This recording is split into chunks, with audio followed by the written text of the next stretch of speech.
El compromiso de generar un desarrollo urbano sustentable y ordenado, se presentó una plataforma que busca evitar la corrupción en el uso de suelo. Vamos a verlo.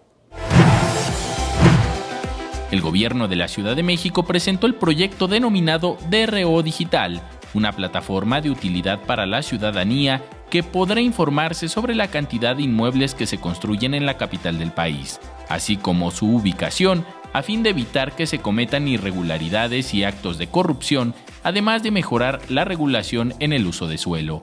Así lo destacó el jefe de gobierno, José Ramón Amieva, durante la segunda sesión del Consejo de Mejora Regulatoria y Simplificación Administrativa de la Ciudad de México.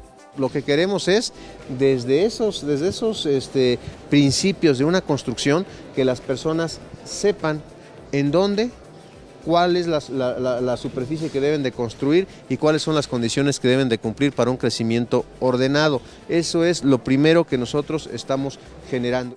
El mandatario capitalino señaló que el desarrollo en la capital del país se debe generar en orden y con crecimiento sustentable, apegado siempre a la legalidad. Añadió que la prioridad es que cualquier autorización de obra esté acompañada de honestidad, transparencia y eficiencia.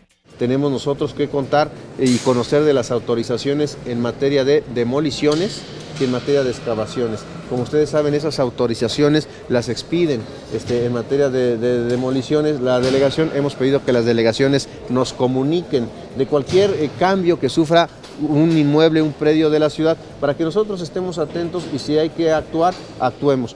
El director responsable de obra digital será una especie de atlas que crecerá en información cada vez que los ciudadanos, organizaciones civiles, empresas y gobierno alimenten con información de sus obras la plataforma. Con imágenes de Javier Cordero, Enrique Muñiz, 21 Noticias.